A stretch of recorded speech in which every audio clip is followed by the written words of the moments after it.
Hey y'all, it's Better Joni. I'm better than I used to be, and that's what makes me a better Joni. Still working on it, got a lot of work left to do. Let the Lord do that. The sanctification process is a lifetime, isn't it? It takes a lifetime, if not eternity. We'll see.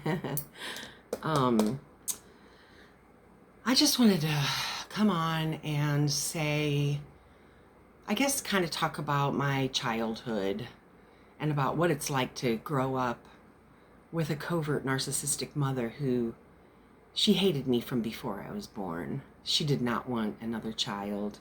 She blamed me and my father for my existence. And boy, she let us both suffer because of it. She was such a shallow, such a mean-hearted, dark-hearted woman.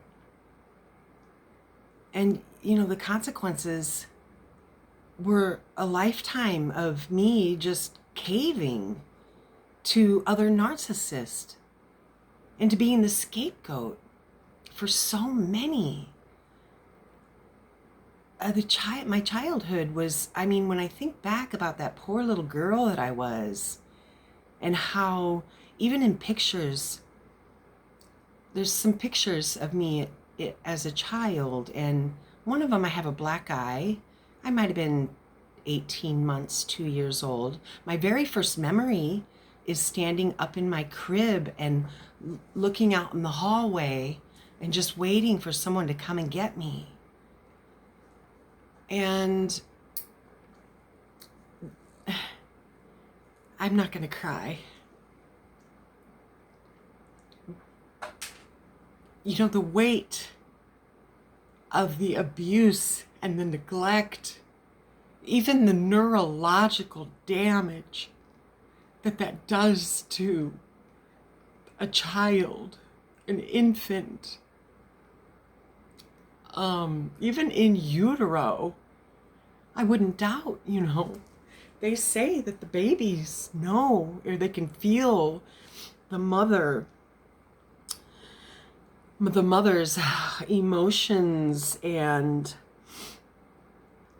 there's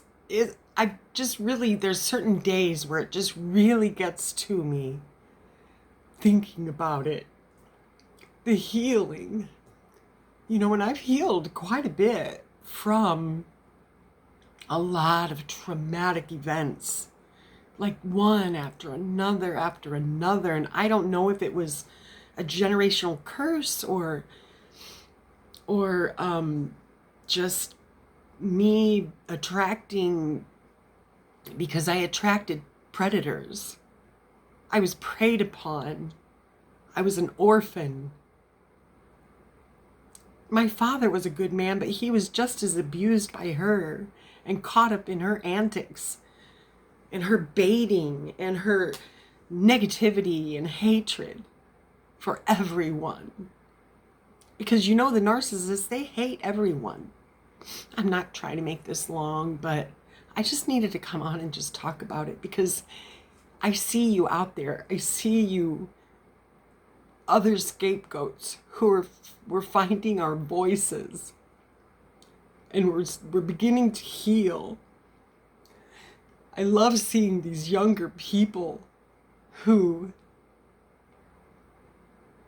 the Lord has opened their eyes, the veil has been lifted so that we can see and we can begin to heal. And just one more thing I'll say about scapegoating and about us scapegoats is that Jesus was a scapegoat too. You know that, right? I laugh when the joy comes over me, the presence of the Lord. So, yeah, he put that in my mind just before I said it. I've been thinking about it, and I have thought about it on occasion, about how he was a scapegoat too. Remember when his family was waiting outside of a house? And I'll look up the scripture. I wish I'd have done it before. I'll pause this and look it up. Okay, real quick. It says here, how did Jesus respond to the message about his family waiting outside?